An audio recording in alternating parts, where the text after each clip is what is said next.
क्या तुम लोग का भाईचारा हो गया हो? तुम अंदर भाईचारा नहीं, भाईचारा कहा हमने।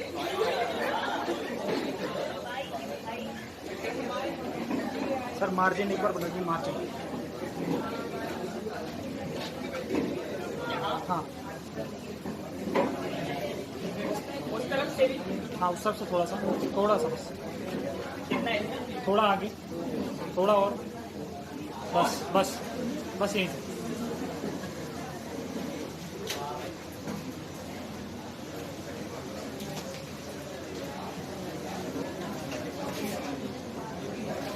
क्यों तुम लोग का नहीं हो पाया अभी? कोई टॉपिक बच गया है क्या? हाँ ठीक है ठीक है ठीक है। चलो ये बताओ क्या चल रहा था लास्ट टॉपिक में?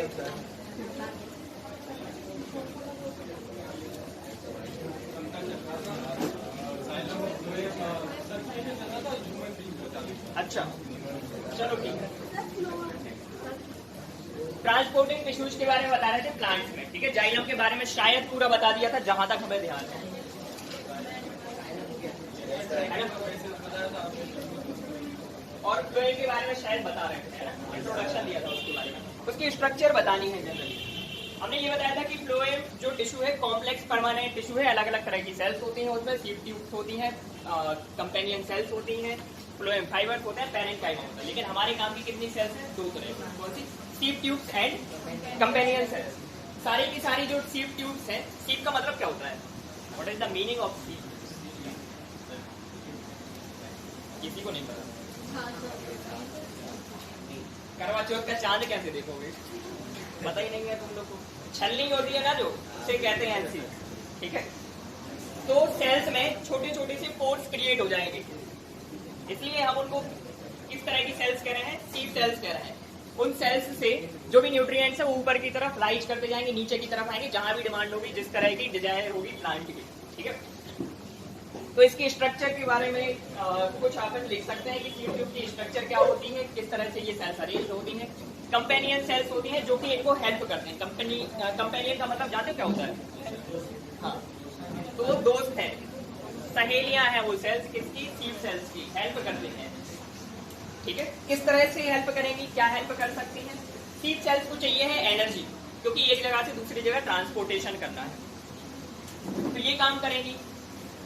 कंपेनियन सेल्स उनको एनर्जी प्रोवाइड कराने का काम करेंगी, एक्सेस न्यूट्रिएंट्स प्रोवाइड कराने का काम करेंगी, ताकि वो अपना काम सुचारू रूप से संचालित कर पाए, ठीक है। चलो संचालित कर पाए मतलब फैसिलिटेटेड वे में उसको कंडक्ट करा पाए। सुचारू मतलब फैसिलिटेट कर रही है ना उस प्रोसेस को। तुम यार बताओ यार, हिंदी के दो शब्दों में डर गए हो, क्या होगा तुम्हारा जब हम हिंदी में बोलेंगे?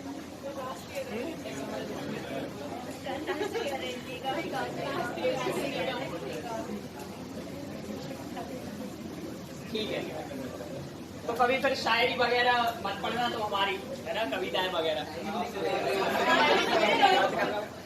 I am a published writer, मेरी बुक आ चुकी है।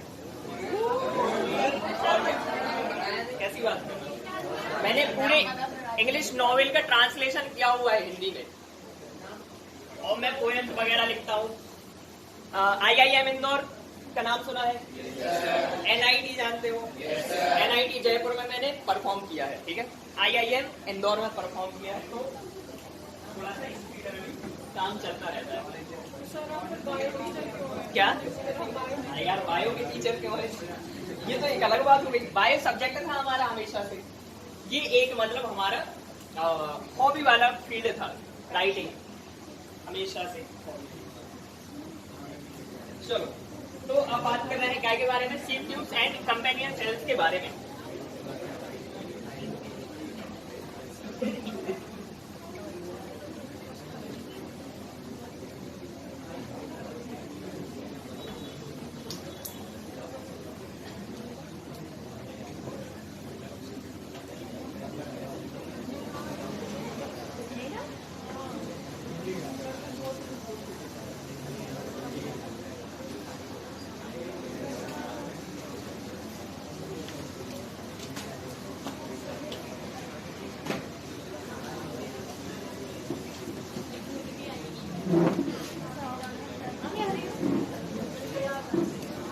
देखो सबसे पहले स्ट्रक्चर बना रहे हैं दोनों सेल्स की, ताकि आपको क्लियर हो जाएगा कि क्या कैसी स्ट्रक्चर है। जनरली आप सीप ट्यूब्स के लिए देखेंगे या सीप सेल्स के बारे में देखेंगे तो किस तरह की स्ट्रक्चर है ये एक दूसरे से जुड़ी हुई सेल्स हैं, ठीक है। कॉलम का फॉर्मेशन करेंगे, ये इस तरह से एक दूसरी सेल से जुड़ती जाती है। पूरे प्लांट में रूट से लेकर स्टेम तक और लीफ तक इनका एक्सटेंडेड नेटवर्क आपको देखने के लिए मिल जाएगा।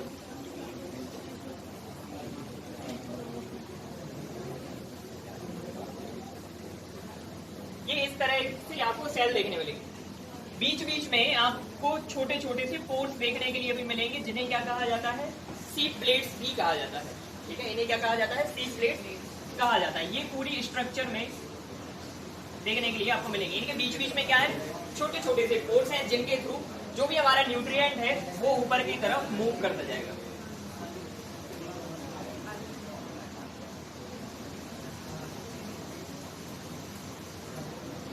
ठीक है।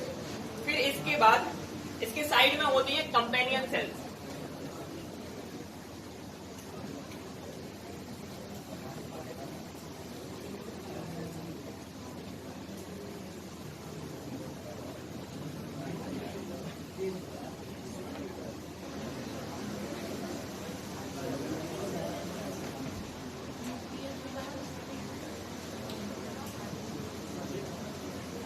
अच्छा ये बताओ, ये जो सीप सेल्स हैं इनमें न्यूक्लियस एंड वैक्यूल प्रेजेंट होगी या नहीं होगी?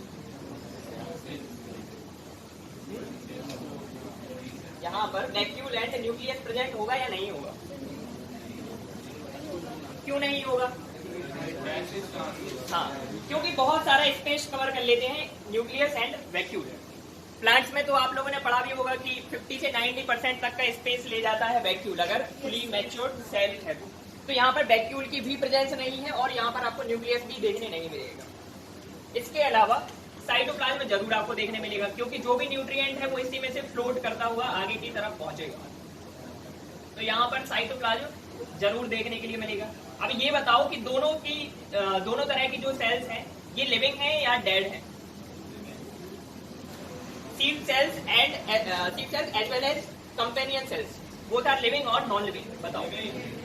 ठीक है, दोनों तरह की जो सेल्स हैं वो लिविंग है। किस बेसिस पर ये डिफाइन होता है कि कोई सेल लिविंग है या नॉन लिविंग है? कैसे कहोगे कि कोई सेल लिविंग है या कोई सेल नॉन लिविंग है? अच्छा, साइटोप्लाज्म की वजह से। ठीक है, हाँ, ये सारी रिएक्शन होती है सेल के अंदर। और दूसरी चीज कि आपको सराउंडिंग सेल से कितना ज्यादा या कह सकते हैं सराउंडिंग सेल से कनेक्टिविटी कितनी है, आसपास आप सेल्स से एक्सचेंज कर पा रहे हैं कोई भी मटेरियल या नहीं। अगर आपके पूरे के पूरे एक्सचेंज के पोर्टल्स बंद हो चुके हैं तभी सेल्स को क्या कहा जाता है, डेड कहा जाता है। अब देखो यहाँ पर जैसे कि मान लो हमारे पास एक सोर्स सेल है। सोर्स सेल का मतलब क्या है, एक सेल जहां पर न्यूट्रिएंट प्रेजेंट है। मान लो ये लीफ सेल, यहाँ पर स्टार्च का फॉर्मेशन हुआ होगा। लीफ सेल है, यहाँ पर क्या होगा, सारी चीजें होंगी। यहाँ पे आपको न्यूक्लियस भी देखने मिलेगा, यहाँ पे आपको वैक्यूल भी देखने के लिए मिलेगी, और कुछ अमाउंट में क्या फॉर्म हुआ है, यहाँ पर स्टार्च का फॉर्मेशन हुआ है। ठीक है, तो ये क्या है, स्टार्च है। इसको हमने क्या कहा, इसे जनरली कहा जाता है सोर्स सेल। जहां से कि आपको न्यूट्रिएंट मिलते हैं उसे कहा जाता है सोर्स सेल, और जहां पर ये लेके जाएगा उसे क्या कहा जाएगा, सिंक सेल कहा जाएगा। ठीक है, तो यहां से मटेरियल आगे की तरफ पास होगा। कैसे पास होगा, शायद तुम लोगों ने ये पढ़ा हो या ना पढ़ा हो, कह नहीं सकते। दो सेल्स के बीच में कनेक्शन होते हैं हमेशा, जिसे क्या कहा जाता है, प्लाज्मोडेस्माटा कहा जाता है। प्लांट के केस में ये स्पेशल कंडीशन है। एनिमल सेल में प्लाज्मोडेस्माटा प्रेजेंट नहीं होते हैं। यहाँ पर सेल वॉल प्रेजेंट है, इनकी सेल वॉल जुड़ी होती है। तो यहाँ का जो मटेरियल है वो यहाँ पर जा सकता है, और वो कैसे मूव करेगा, प्लाज्मोडेस्माटा के थ्रू मूव कर जाएगा। ठीक है,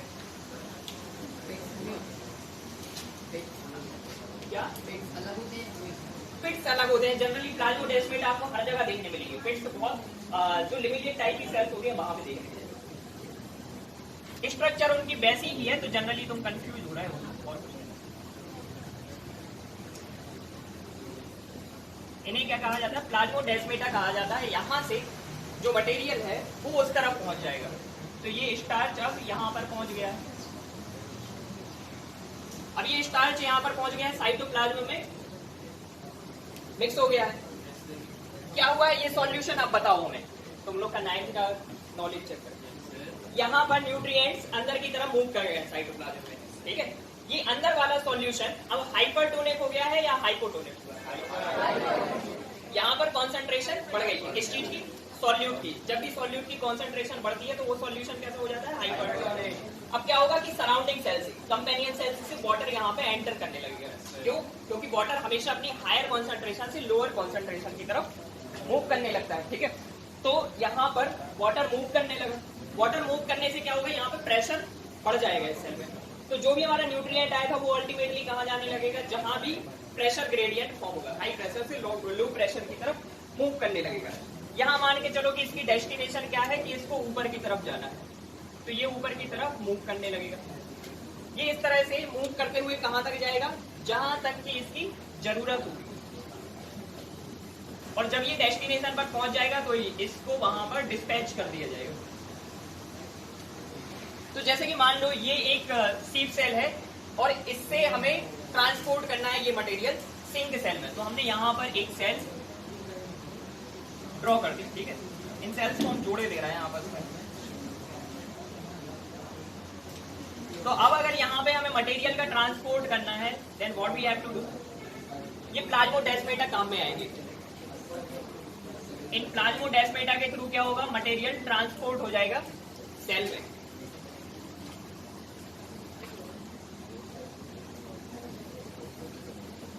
और जिस भी सेल में मटेरियल जाता है उसे क्या कहा जाता है? That is called as sink cell.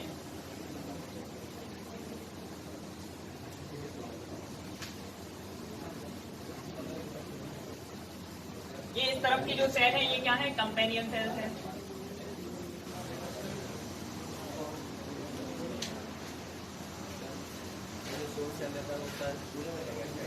देखो सोर्स सेल और सिंक सेल की जो पोजीशन है वो इंटरचेंज होती रहती है। सोर्स का मतलब क्या है कि जहां पर फूड एक्यूमुलेट है। तो जनरली जब फोटोसिंथेसिस हो रहा है तो सोर्स क्या होगा? लीफ होगी, ठीक है। और सिंक क्या होगा? जहां पे जरूरत है, मान लो स्टेम में जरूरत है या मान लो रूट्स में जरूरत है तो वो सिंक है। लेकिन एक टाइम ऐसा आया कि मान लो जब लीव्स ही नहीं बची, जैसे उस देर बात करना है, तो अब लीफ वाला जो जहां भी वो पॉइंट्स है जहां जहां लीव्स अटैच थी वो क्या बन गया? वो अब सोर्स वो सिंक बन गया, क्योंकि अब उसी को जरूरत पड़ गई। एक टाइम तो वही सप्लाई कर रहा था पूरे के लिए। तो अब क्या होगा? फूड कहां से आएगा? रूट से आएगा, स्टेम से आएगा, जहां जहां भी स्टोर है। तो सोर्स एंड सिंक की पोजीशन इंटरचेंज हो गई टाइम के अकॉर्डिंग। हाँ बस वही चीज। मतलब ऐसा कुछ और में डिफरेंस नहीं है, मैकेनिकल डिफरेंस। जब हमने उनको नाम बदल दिया कि किसको कब जरूरत है उसको हमने जो दे रहा है उसको सोर्स कह दिया, जिसको जरूरत है उसको हमने सिंक कह दिया, बस। ये समझ में आया कि फ्लोएम में ये काम कैसे हो रहा है, ठीक है। जाइलम में यही काम पैसिवली हो जाता है। पैसिव का मतलब होता है कि जहां पर हमें एनर्जी खर्च ना करनी पड़े। वहां पे जनरली वाटर की मूवमेंट हो रही है सिर्फ, तो वो मूवमेंट हो जाती है ऑस्मोसिस की प्रोसेस से।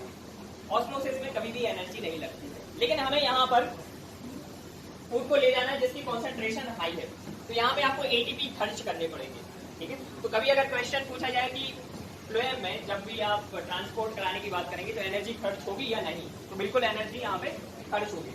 और यहाँ से दोनों डायरेक्शन में ट्रांसपोर्ट हो सकता है, किसी भी पार्ट में ले जाया जा सकता है। जाइलम में हमेशा ये कंडीशन है कि रूट से लीफ की तरफ जाएगा, ठीक है। लेकिन यहाँ पर ये रेस्ट्रिक्शन नहीं।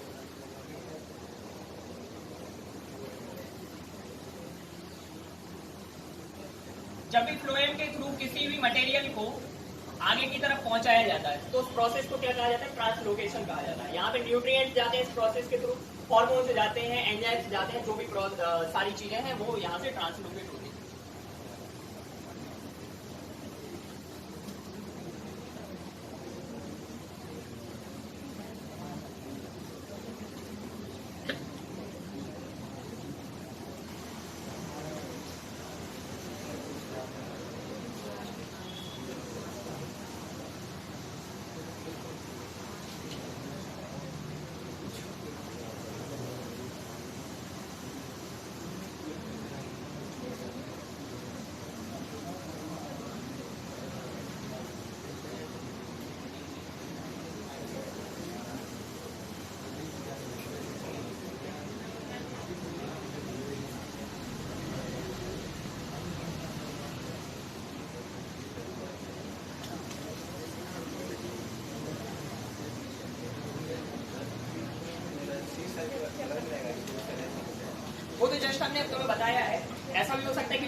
सेल्स की जमी हुई है, फिर इनके बगल में आपको शॉर्ट सेल देखने मिलेगी। एक बेटर एक्सप्लेनेशन के लिए हम लोग सारी चीजें यहीं पे एक्सप्लेन करके बता देंगे। हाँ, मतलब जरूरी नहीं कि ऐसे ही, ये एक बिल्कुल जनरल सा रिप्रेजेंटेशन है।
ये प्रोसेस समझ में आई या नहीं आई?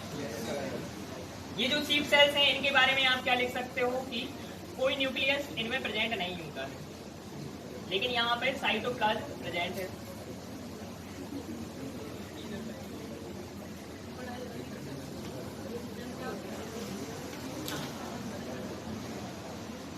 और ये कैसी सेल है? लिविंग सेल्स है, ये भी ध्यान रखना है। न्यूक्लियस एब्सेंट है इसका मतलब ये नहीं कि ये डेड सेल्स हो जाएंगे।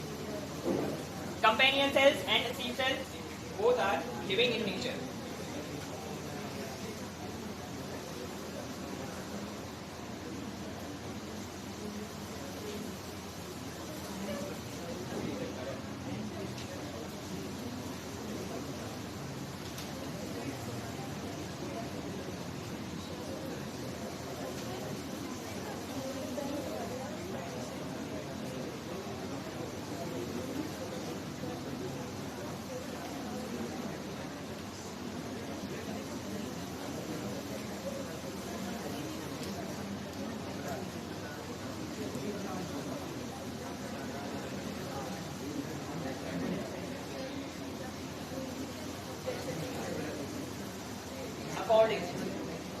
According to concentration gradient.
ये हो गया सभी का? किसी का बचा है क्या?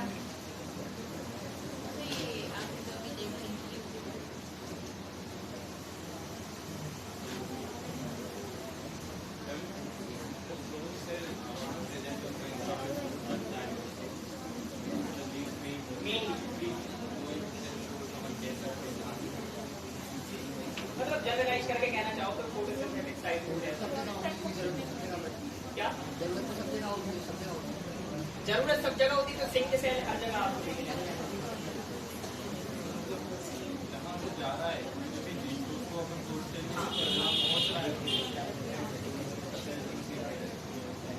ठीक है। इसके बाद बात करेंगे ह्यूमन सर्कुलेटरी सिस्टम की। क्या था ह्यूमन सर्कुलेटरी सिस्टम में?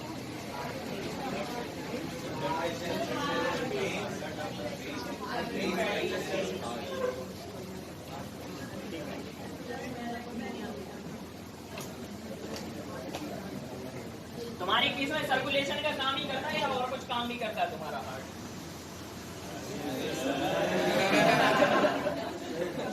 इस सर्कुलेशन के काम को तुमने सेकेंडरी बना दिया है। ये तो हो जाएगा, ये करो पहले। ठीक है, ये मिटा दे।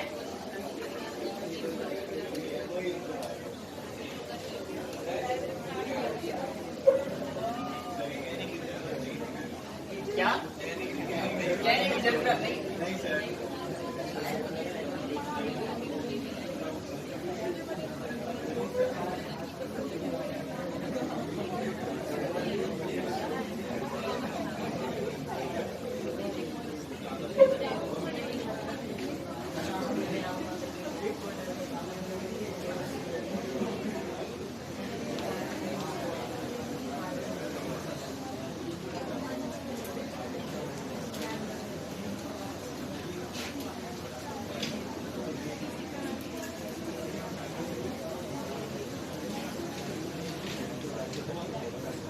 चलो तो आओ ब्लड के बारे में कुछ बात करते हैं। बताओ क्या जानते हो ब्लड के बारे में?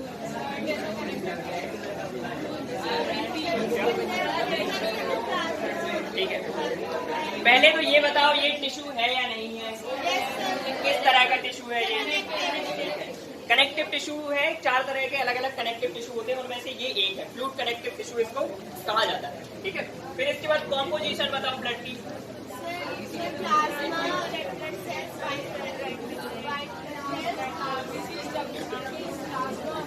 क्या काम करता है ये?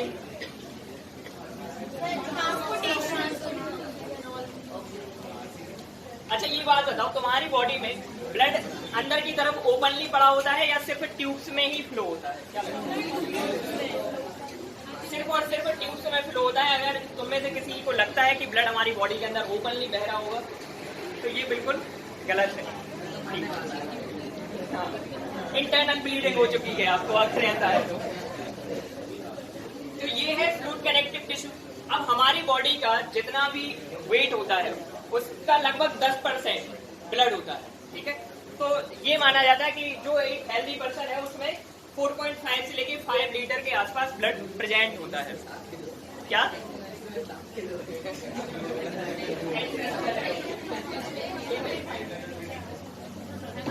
तो जनरली हम क्या कह सकते हैं? About 5 litre of blood is present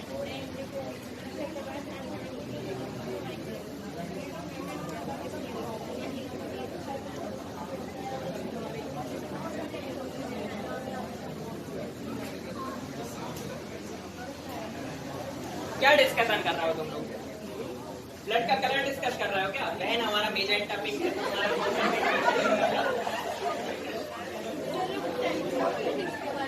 तुम लोग की तो इस पे ही लड़ाई हो जाती होगी। इतना हल्का सा डिफरेंस क्यों है? ये पिंक हो गया अब इतने में, है ना? अब रेड में ये सबटल रेड हो गया, ये रेड हो गया, वो रेड हो गया। बड़ी कठिन है यार लोग की दुनिया, रंगों की दुनिया। हम लोग अभी 7 रंगों से बाहर नहीं निकल पाए हैं, इनके एक में ही 7 से ज्यादा शेड मिलेंगे।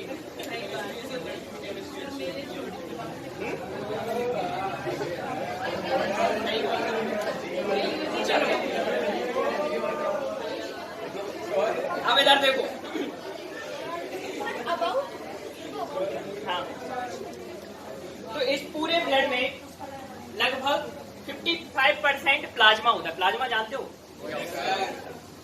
और 45% सेल्स होती हैं। यानी कि आपके खून में लगभग 55% पानी है, आधे से ज्यादा पानी है, बहुत मिलावट है। भगवान से शिकायत करो कितना पानी डाल के भेजा है हमारे। तो हम इसे मेजरली डिवाइड कर सकते हैं दो पार्ट में। कौन कौन से दो पार्ट है? सबसे पहला है प्लाज्मा और इसके बाद है सेल्स।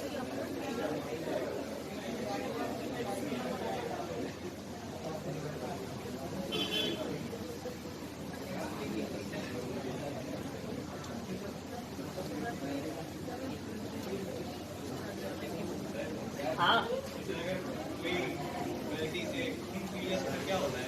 खून पीले तो क्या होगा? कुछ नहीं होगा, तुम्हारी बॉडी का ब्लड है अंदर चला गया। बस ऐसा है कि तुम्हें चोट लगी है, वहां से माइक्रो सेंटर ना हो गया, तुमने पूरा चाट गए, तो माइक्रो और क्या क्या? अरे कोई दिक्कत की बात नहीं है, जाना तो उसको डाइजेस्टिव सिस्टम में ही है ना। तुम ब्लड में ब्लड नहीं मिला सकते, डाइजेस्टिव सिस्टम में तो बना दो, ऐसे ही है वहां पे, कोई दिक्कत की बात नहीं। सारे प्रोटीन से डिग्रेड हो जाएंगे, उसमें जो भी सेल्स होंगी सब डाइजेस्ट हो जाएंगे।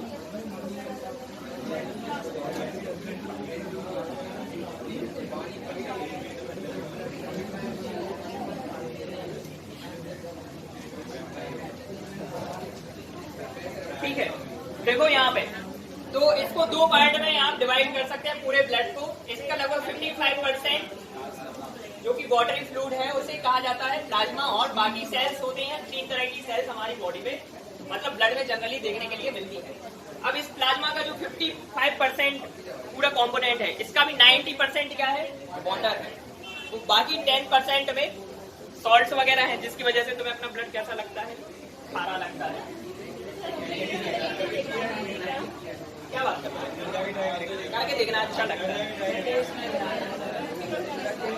और क्या होते हैं? और होते हैं उसमें अलग अलग तरह के प्रोटीन, जैसे कि एल्ब्यूमिन्स होते हैं, ग्लोब्यूलिन्स होते हैं, फाइब्रिनोजेंस होते हैं।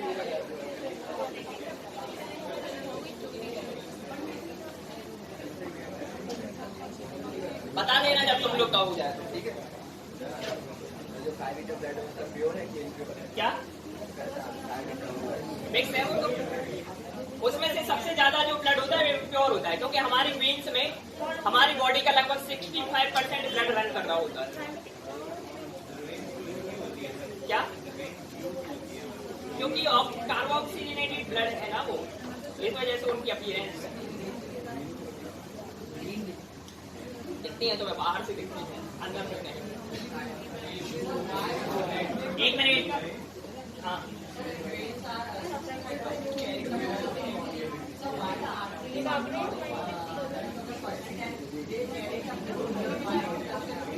क्या कह रहे हो?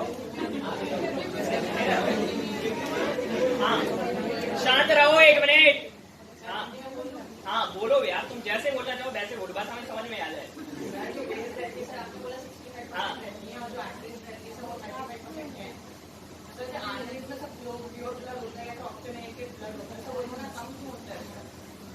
देखो, क्योंकि हमारी बॉडी में ऑर्गन्स बहुत सारे हैं, हर जगह पे रेस्पिरेशन का काम चल रहा है, तो जिस रेट से हार्ट हमारे लिए ब्लड सप्लाई कर रहा है उसके कंपैरिजन में हमारे बॉडी में रेस्पिरेशन की रेट फास्ट है, तो हमारा ब्लड इम्प्योर होता जाता है। ठीक है, और हमारे वेन्स में लगभग इसका 60 to 65% ब्लड रन करता है। आर्टरीज में वेयरली 20% के आसपास ब्लड रन करता है, बाकी कैपिलरीज वगैरह में रन कर रहा होता है।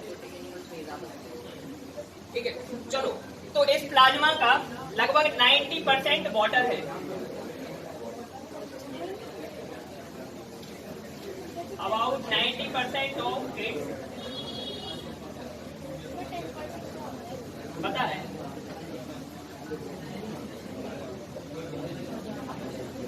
और बाकी का जो 10% है उस 10% में क्या है? प्रोटीन्स है, सॉल्ट्स है, न्यूट्रिएंट्स है, यूरिया है, कार्बन डाइऑक्साइड है, सारी चीजें मिक्स है। सब होता है तुम्हारी बॉडी में, सब रन कर रहा है ना। अरे यार, तो किडनी के पास जाएगा, पूरी बॉडी से कलेक्ट होगा यूरिया, ठीक है, लिवर में फॉर्म होता है जनरली, वो बीन्स में लाते हैं, वेन्स लेके हार्ट में जाएगी, हार्ट पूरी बॉडी में पंप करेगा और अल्टीमेटली किडनी में पहुंचाएगा। तो तुम्हारी बॉडी में कुछ ना कुछ अमाउंट में तो हर जगह रन कर रहा है, बहुत ज्यादा अमाउंट नहीं होता है। हम अपने दिन में जो यूरिनेशन करते हैं उसमें लगभग 25 से 30 ग्राम यूरिया होता है, तो कितना ही होगा तुम्हारी बॉडी में अलग अलग जगह पे। क्या स्लाइडली बेसिक होता है, न्यूट्रल नहीं होता, 7.4 की रेंज का होता है, 7.4 7.5।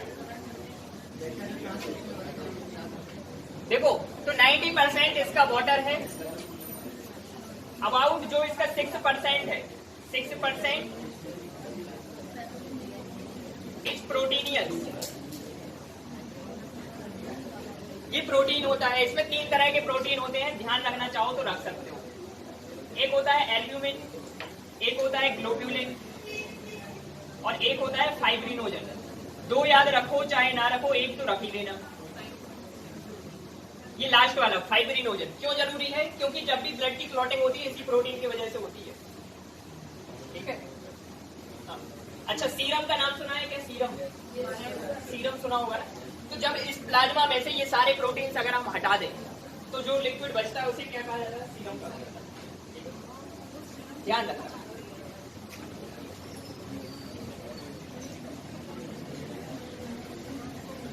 बाकी जो 2 से 3% है दैट इज व्हाट? ये है सॉल्ट, न्यूट्रिएंट्स,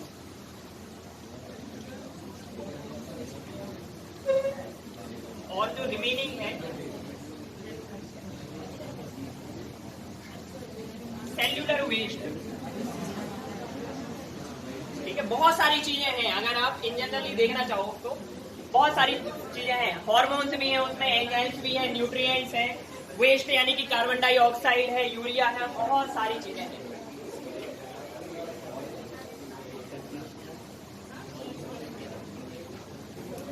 इसका फंक्शन क्या है?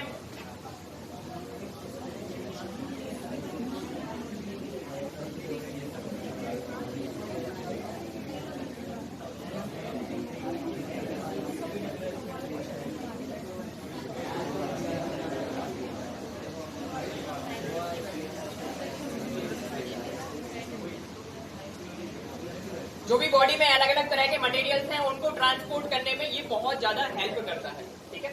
और साथ ही साथ यहाँ पे किस तरह के प्रोटीन आपको दिख रहे हैं? ब्लड क्लॉटिंग वाले प्रोटीन भी है, ठीक है। तो ब्लड कोगुलेशन में भी इसका थोड़ा सा रोल है।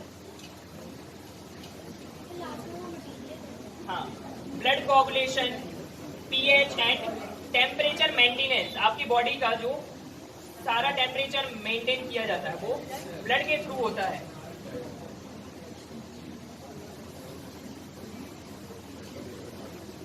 पीएच का मेंटेनेंस, ये सारा काम प्लाज्मा के थ्रू होता है। फिर इसके बाद होती है सेल्स। कितने तरह की सेल्स होती हैं हमारी बॉडी में? होती है 3 तरह की सेल्स, आरबीसीज, डब्ल्यूबीसीज एंड प्लेटलेट्स।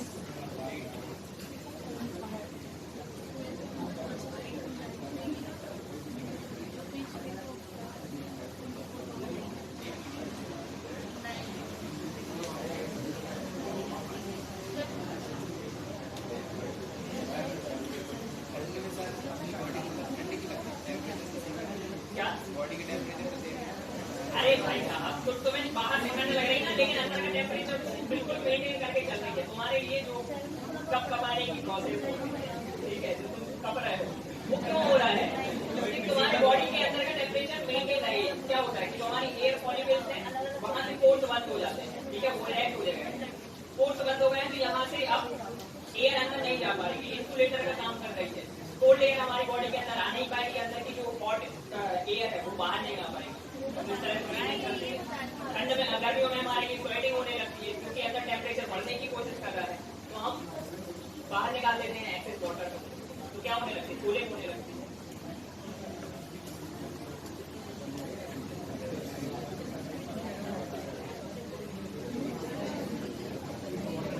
ठीक है, तो ये 3 तरह की सेल्स होती हैं, आरबीसी, डब्ल्यूबीसी एंड प्लेटलेट्स। सभ्य समाज में इनको एक और नाम दिया जाता है। आरबीसी को कहा जाता है एरिथ्रोसाइट्स, डब्ल्यूबीसी को ल्यूकोसाइट्स और इसको थ्रोम्बोसाइट्स, ठीक है।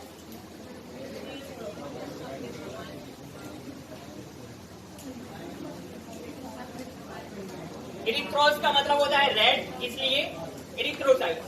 साइट्स का मतलब होता है सेल। ऐसी सेल्स जो कि रेड है उन्हें इरिथ्रोसाइट्स कहा जाता है। WBC इन्हें कहा जाता है ल्यूकोसाइट्स। ल्यूकोस का मतलब होता है कलरलेस, इनका कोई कलर नहीं होता, दैट्स व्हाई ल्यूकोसाइट्स।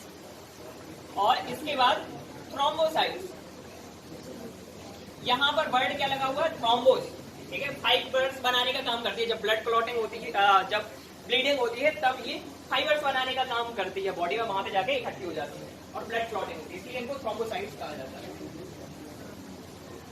अब ये बताओ कि इनमें से सबसे ज्यादा कौन सी सेल्स होती है हमारी बॉडी में? ब्लड में। ब्लड में सबसे ज्यादा आरबीसी होती है, इसीलिए ब्लड का कलर कैसा होता है?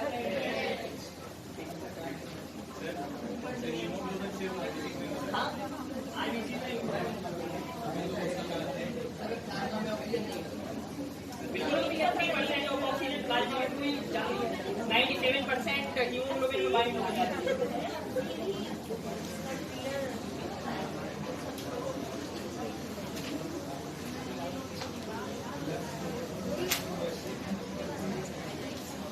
तो इनका नंबर कितना है? बहुत ज्यादा है, बहुत ज्यादा। कितना? 5.5 मिलियन पर मिलीमीटर क्यूब। वॉल्यूम जानते हो ना? तो पर मिलीमीटर वॉल्यूम अगर आप लोगे, यानी कि 1 millimetre length, 1 millimetre breadth and 1 millimetre height, उतनी जो जगह बनेगी उतने में कितनी सेल्स होंगी? 5.5 मिलियन सेल्स होंगी, ठीक है। तो ब्लड में ये काउंट बहुत ज्यादा इंपॉर्टेंस रखता है। जब भी ब्लड टेस्ट कराते हैं तो आरबीसी काउंट उसमें दिखाया जाता है। अब जो WBC है, इनका नंबर कितना होता है? इनका नंबर 6000 से 8000 पर मिलीमीटर क्यूब होता है। अगर ब्लड रिपोर्ट में आपका ये काउंट ज्यादा आ रहा है, इसका मतलब है कि आपको कोई दिक्कत है। इसका नंबर ज्यादा नहीं होना चाहिए और इसका नंबर कम नहीं होना चाहिए। क्या? अगर उसका ज्यादा हो गया तो भी एक कंडीशन होती है, दैट इज कॉल्ड एज एरिथ्रोपेनिया। जब मतलब सेल्स बहुत ज्यादा बढ़ जाते हैं, उससे क्या होगा? कॉन्सेंट्रेशन बढ़ा देंगे वो ब्लड की, और जो भी सब्सटेंसेस है वो इजिली कैरी फॉरवर्ड नहीं हो पाएंगे। तो मतलब किसी भी चीज का ज्यादा होना भी दिक्कत वाला है। क्या? कम होगी तो जो ऑक्सीजन है वो हीमोग्लोबिन से बाइंड नहीं हो पाएगी बहुत सही तरह से, एफिशिएंटली, उसे एनीमिया कहा जाता है उस कंडीशन में। तो ये होता है लगभग 6000 से 8000 पर मिलीमीटर क्यूब। फिर इसके बाद जो थ्रोम्बोसाइट्स हैं,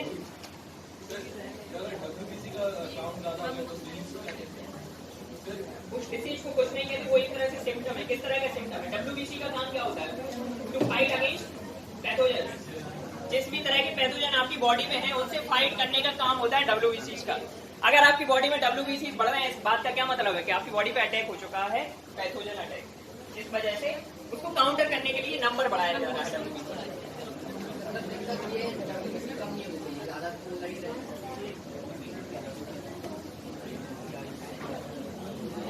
चलो थ्रोम्बोसाइट्स के बारे में देखो। थ्रोम्बोसाइट्स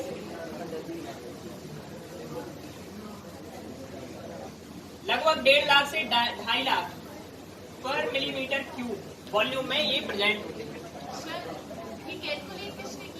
क्या?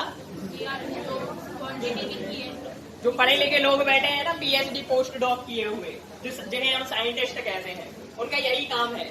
आपकी बॉडी के बारे में इतनी ज्यादा जानकारी अगर है, इतनी सारी बुक्स लिखी गई हैं, यानी काम तो किया गया है, काउंट नहीं किया गया। और ऐसे भी मत सोचो कि चलो 1 2 तारे गिनने वाला काम नहीं हो रहा, वहां पे एस्टिमेशन का काम होता है। जब भी बड़ी बड़ी कैलकुलेशन होती है, अप्रोक्सीमेशन एंड एस्टिमेशन के थ्रू पता लगाया जाता है। ऐसे काउंट नहीं कर सकते तुम, ना सिर में बाल काउंट कर सकते हो, चलो अब काउंट करते हैं बैठ के। ऐसे तो हो गया था काम, हो गया था। वो दिमाग वाले लोग थोड़ी बचे भी जो काउंट करके बैठे रहेंगे। बाबूगिरी वाला काम हो गया ये, तो चलो काउंट करते हैं। आओ, हाँ क्या कह रहे हो? थ्रोम्बो का मतलब होता है थ्रोम्बिन। वहां पे फाइबर्स का फॉर्मेशन कर रहा है, जाके इकट्ठे होते जाते हैं और उससे क्या होगा? क्लॉटिंग की प्रोसेस को इजी बनाते हैं, इसलिए। चलो अब इनकी लाइफ साइकिल या इनका लाइफ स्पान। सबसे ज्यादा जिंदा कौन रहता है इनमें से? आरबीसी, ठीक है, 120 डेज। फिर इसके बाद WBC।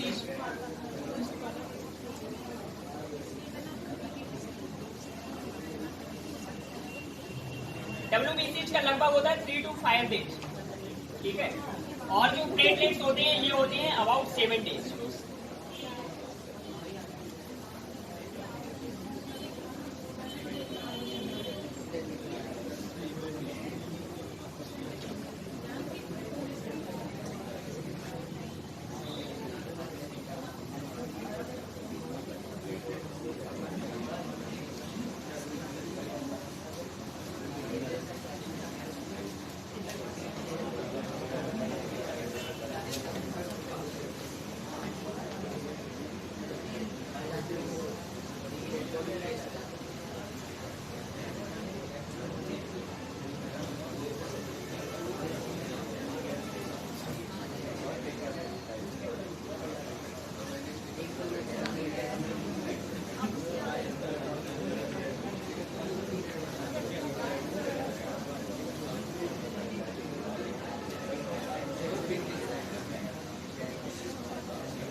बोन मैरो से होता है इन तीनों तरह की सेल्स का फॉर्मेशन, यानी कि ये खुद से डिवाइड नहीं कर सकती। आप चाहें कि एक आरबीसी डिवाइड होके आगे आरबीसी का काउंट बढ़ा दे तो ये नहीं हो सकता। ये कहां से फॉर्म होगी? बोन मैरो से।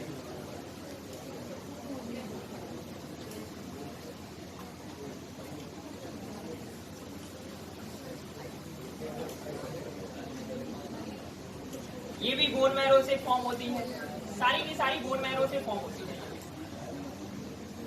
और ये लास्ट वाली भी बोन मैरो से फॉर्म होती है।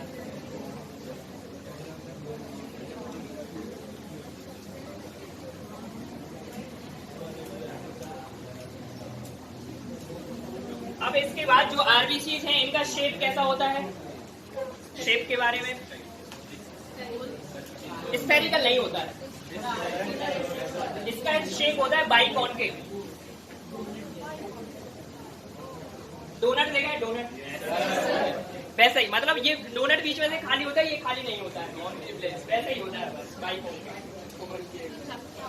और ये जो WBCs है, WBCs कैसी होती है? WBCs का शेप होता है अमीबॉइड। अमीबॉइड का क्या मतलब है? इनका कोई फिक्स शेप नहीं है, हाँ, जैसे ही जरूरत होगी उस हिसाब से ये अपना शेप चेंज कर लेती है। इसीलिए जो भी ब्लड फ्लो हो रहा होता है उसमें से WBCs कई बार बाहर आ जाती हैं, जब भी मतलब पैथोजेनिक इंटरेक्शन होगी तो ब्लड से बाहर आ जाती है ऑर्गन्स में, ताकि आपकी बॉडी को बचा सके। फिर इसके बाद इनको एक्चुअली देखा जाए तो ये सेल्स नहीं है, ये स्मॉलर फ्रेगमेंट्स है। बोन मैरो में स्पेशल टाइप की सेल्स होती हैं, those are called as megakaryocytes. उनके छोटे छोटे से फ्रेगमेंट्स अगर कर दिए जाए तो प्लेटलेट्स बनती हैं। तो हम क्या कह सकते हैं? Fragment like structure. इनका भी कोई फिक्स शेप आपको देखने नहीं मिलेगा।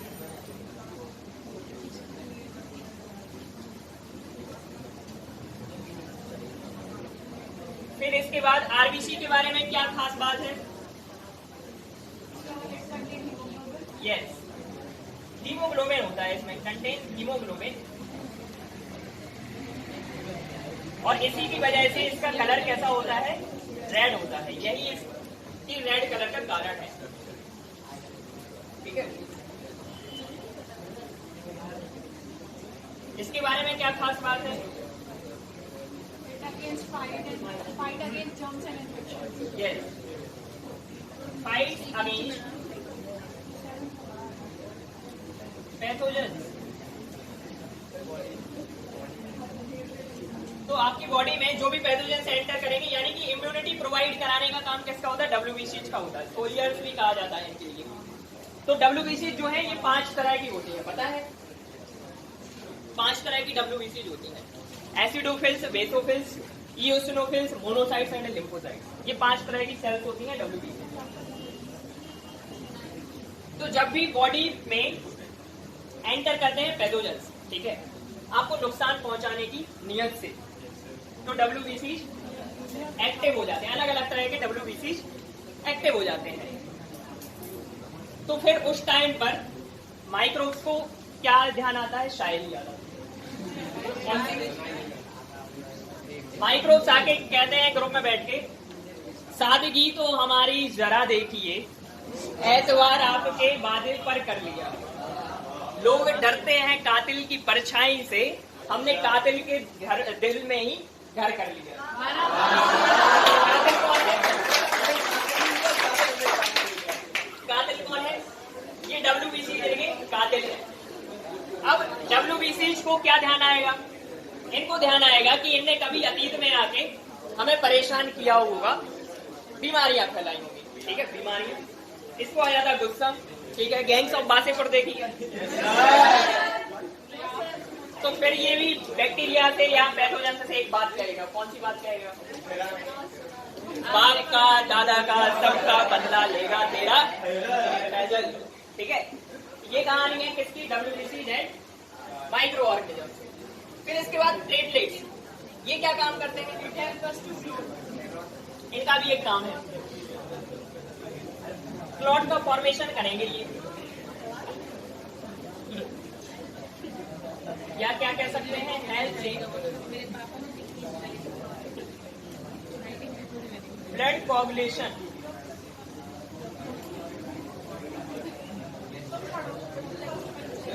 हाँ,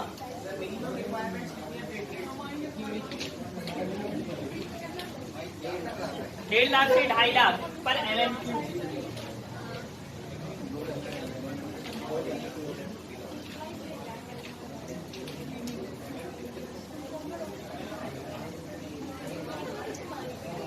चलो फिर WBC के नाम भी लिख लो, जो 5 टाइप्स की WBC हैं,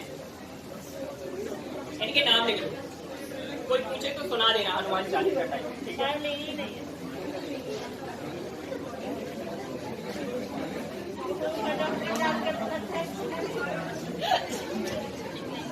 क्या हो गया? मजाक तो ला रहा है वो बायो का।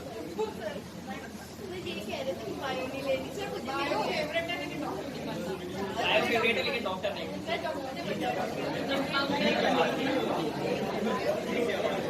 अभी वहाँ उसको मरीज का ब्लड मिल जाएगा, कि मेजर टफे के क्यों नहीं करेंगे इलाज। वो उसकी ओपन हार्ट सर्जरी हो रही है, उसका हार्ट खुला पड़ा है। अब इनको पहले कौन बनाए कि ठीक है चलो कर दो, ब्लड बदलवा देंगे उसका, करवा दो,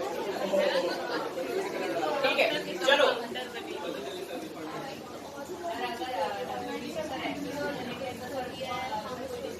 नहीं, कोई डिसीज नहीं है, वो एक तरह से बस इंडिकेशन है कि आपकी बॉडी पे पैथोजेनिक अटैक है। हो सकता है कि वो पैथोजन आपकी WBC से ज्यादा भयंकर निकले, ठीक है।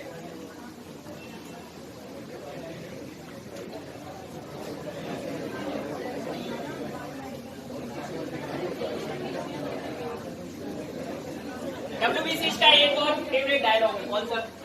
KGF 2 देखी है? Violence violence violence, I don't like violence, I avoid it, but violence like me, I can't avoid it, ठीक है। ये अपने WBC की कहानी है, बिल्कुल स्वयं में रहता है।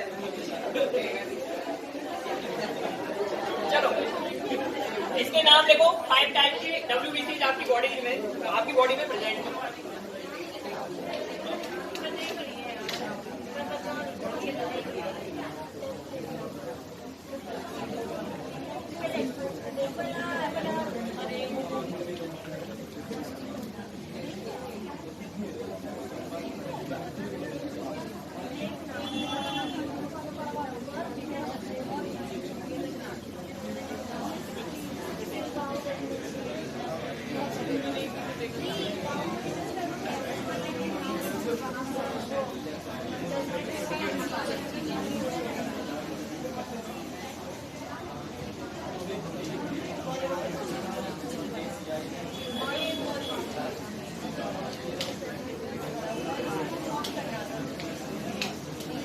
आपके ब्लड में जो भी एंटीबॉडीज होती हैं, एंटीबॉडीज सुनी है ना, एंटीबॉडीज का फॉर्मेशन करनी है ये लिम्फोसाइट। तो WBC में एक काम ये भी ऐड कर सकते हो कि ये एंटीबॉडी का फॉर्मेशन भी करता है।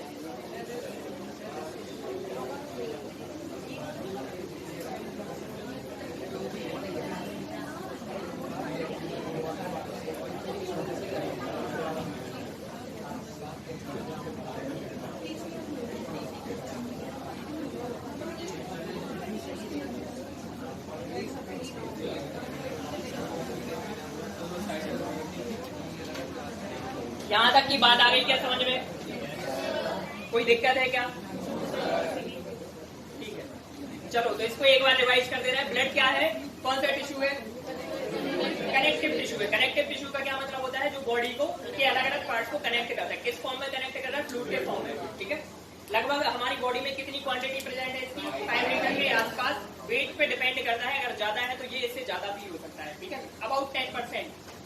फिर इसके बाद अगर ब्लड की कॉम्पोजिशन देखोगे तो दो तरह की एलिमेंट्स इसमें मिलेंगे। फर्स्ट वन इज प्लाज्मा, सबसे ज्यादा क्वांटिटी इसकी 55% है, और दूसरा है सेल्स 45%। प्लाज्मा में भी क्या है? प्लाज्मा का जो 90% पार्ट है वो वाटर ही है। ठीक है, पानी है। और 6% के आसपास प्रोटीनियस नेचर होता है इसका। कितने तरह के प्रोटीन देखने मिलेंगे? Albumin, globulin and fibrinogen. ठीक है, फिर इसके बाद लगभग 2 से 3% सॉल्ट होते हैं, न्यूट्रिएंट्स हैं, और वेस्ट भी इसमें कैरी हो रहा होता है, जिसको अलग अलग साइड्स पे जाके रिलीज किया जाता है। फिर इसके बाद इसका काम क्या है? प्लाज्मा का जो भी मटेरियल इसमें रन कर रहा है उसको ट्रांसपोर्टेशन कराना है, कोगुलेशन में हेल्प करेगा क्योंकि इसके अंदर कोगुलेशन वाला प्रोटीन प्रेजेंट है। पीएच को मेंटेन करेगा, टेम्परेचर को मेंटेन करेगा, और जो भी ऑस्मो रेगुलेशन है उसको बनाए रखता है। फिर इसके बाद सेल्स है 45% के आसपास। 3 तरह की सेल्स हैं, आरबीसी, डब्ल्यूबीसी एंड प्लेटलेट्स। इन्हें एरिथ्रोसाइट्स, ल्यूकोसाइट्स एंड थ्रोम्बोसाइट्स कहते हैं। इनमें से सबसे ज्यादा कौन होता है? एरिथ्रोसाइट्स होती हैं। इसी वजह से हमारे ब्लड का कलर कैसा होता है? रेड होता है। 5.5 मिलियन पर mm3, बहुत बड़ी क्वांटिटी है, ये बहुत बड़ा नंबर है। ठीक है, पर mm3 वॉल्यूम में 50 लाख आरबीसी लगभग आपको देखने के लिए मिल रहे हैं। और जो डब्ल्यूबीसी है उनका नंबर कितना है? 6000 से 8000 के आसपास। और प्लेटलेट्स इनके बीच में इंटरमीडिएट 1.5 लाख से 2.5 लाख के आसपास। ठीक है, तीनों के काम क्या है? अलग अलग काम है। उससे पहले आरबीसी का जो लाइफ स्पान है दैट इज 120 डेज, इसका है 3 to 5 डेज, और ये 7 डेज। फिर इसके बाद तीनों का फॉर्मेशन कहाँ से होता है? बोन मैरो से होता है। बोन मैरो कहाँ प्रेजेंट होता है? बोन के अंदर प्रेजेंट होता है। ठीक है, रेड बोन मैरो होता है, येलो बोन मैरो होता है। ठीक है, ये अलग अलग तरह के वहाँ पे सब्सटेंसेस। तो बोन मैरो से फॉर्मेशन होता है। यहाँ पे एक तरफ पूछा जाता है कि जब बोन मैरो से आरबीसी का फॉर्मेशन होता है तब उसे क्या कहा जाता है? That is called as erythropoiesis. कभी कभार ये क्वेश्चन आपको देखने के लिए मिल जाएगा। अगर देखोगे तो थोड़ा हार्ड क्वेश्चन पूछना होगा तो इस तरह का पूछा जा सकता है कि आरबीसी का फॉर्मेशन क्या कहलाता है? एरिथ्रोपोइसिस कहलाती है प्रोसेस। शेप क्या होता है आरबीसी का? बाइकॉनकेव शेप होता है। ठीक है, एरिथ्रोपोइसिस। और डब्ल्यूबीसी का शेप क्या है? अमीबॉइड। इनको कहीं भी जाना है इसलिए इनका शेप फिक्स नहीं हो सकता है। जहां भी जरूरत होगी वहां पे इनको ट्रांसपोर्ट किया जाना है। दैट्स व्हाई इनका शेप कैसा है? अमीबॉइड है। ये कहीं भी जा सकती हैं अपना शेप चेंज करके। और इनका शेप कैसा है? फ्रैगमेंट लाइक स्ट्रक्चर होती है, पूरी तरह से ये सेल्स भी नहीं है अगर इनको कहा जाए। फिर इसके बाद आरबीसी में हीमोग्लोबिन है, इस वजह से इसमें रेड कलर आता है। ऑक्सीजन को कैरी करने का काम कराता है ये हीमोग्लोबिन। डब्ल्यूबीसी का क्या काम है? डब्ल्यूबीसी पैथोजेंस के अगेंस्ट फाइट करेगा, एंटीबॉडी का फॉर्मेशन करेगा। ठीक है, 5 तरह की डब्ल्यूबीसी होती है हमारी बॉडी में, acidophils, basophils, neutrophils, monocytes and lymphocytes. ठीक है, फिर इसके बाद प्लेटलेट्स। प्लेटलेट्स का फॉर्मेशन कहाँ पर होगा? बोन मैरो में, ये तो पता ही है। इनका काम क्या है? ब्लड कोगुलेशन के टाइम पर ये जाके फाइबर लाइक स्ट्रक्चर बना देती है वहां पे, ताकि आपका ब्लड लॉस कम से कम हो। तो ब्लड कोगुलेशन में एक तरह से ये हेल्प करती है। ठीक है, यहाँ की बात समझ गए इतनी। इसके बाद में बात करेंगे हार्ट की स्ट्रक्चर की और हमारी बॉडी में पूरा काम क्या क्या कह रहे हो? कम हो जाता है ना, क्योंकि वो उनकी एक्टिव साइड है, वहां पे जाके उनको अटैक करना है, कम हो जाता है।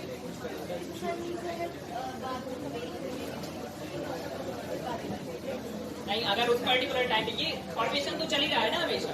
अगर जैसे डेंगू का इन्फेक्शन कम हो गया तो ये तो फॉर्मेशन हमेशा चल रहा है, तो वो एक टाइम पे जाके और बहुत तेजी से भी उधर प्लेटलेट काउंट गिर जाता है लोगों में। अगर मतलब उस टाइम पर कोई लॉस होता है। खैर इतना भी ज्यादा रोल नहीं है तो मैं प्लेटलेट्स का बताऊंगा, क्योंकि एक प्रोटीन भी तो बैठा है फाइब्रिनोजन, ये तो सबसे स्टार्टिंग में जाके प्रोसेस करेगा। जो पूरी क्लॉटिंग होती है, फाइनल क्लॉटिंग होती है, वो तो फाइब्रिनोजन की वजह से होती है। तो नुकसान पहुंचेगा, उतना ज्यादा नहीं पहुंचेगा। प्लेटलेट काउंट की वजह से डेथ नहीं होने वाली है, ठीक है, क्योंकि हीमोफीलिया भी तो लोगों को होता ही है ना, डिलेड ब्लड क्लॉटिंग होती है, उसमें ब्लड क्लॉट देर से बनता है। फिर वो एक्सेप्शनल कंडीशन है कि बहुत ज्यादा ही नुकसान हो गया। क्या ये जो मेगा कैरियोसाइट संजात हो रही है, अगर बोन मैरो के अंदर वो सेल्स बहुत ज्यादा बनने लगेंगी, प्लेटलेट्स बहुत बनेगी, उसका कोई नुकसान नहीं है सच, लेकिन अगर ज्यादा हो जाएगा तो ब्लड फ्लो को कॉन्स्ट्रिक्ट करेगा, ये उसको अफेक्ट करेगा।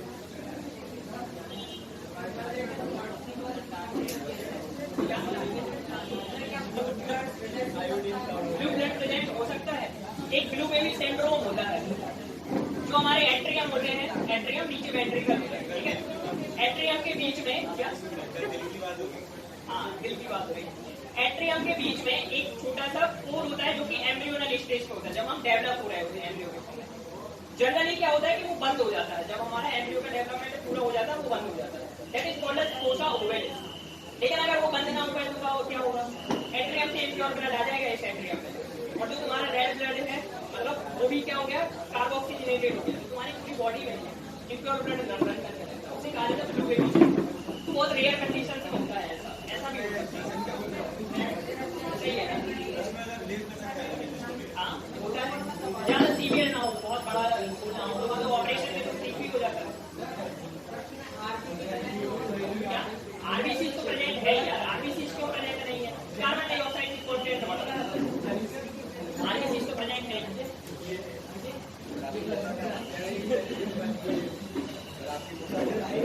क्या अमेजोन पे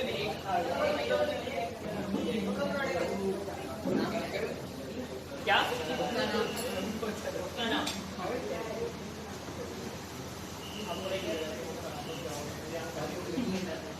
इंग्लिश वर्जन बता दीजिए, उसका हिंदी वर्जन सर्च करिए। ठीक है, इंग्लिश वर्जन बता दे रहे हैं, हम हमें नाम तो ध्यान आ जाने दो।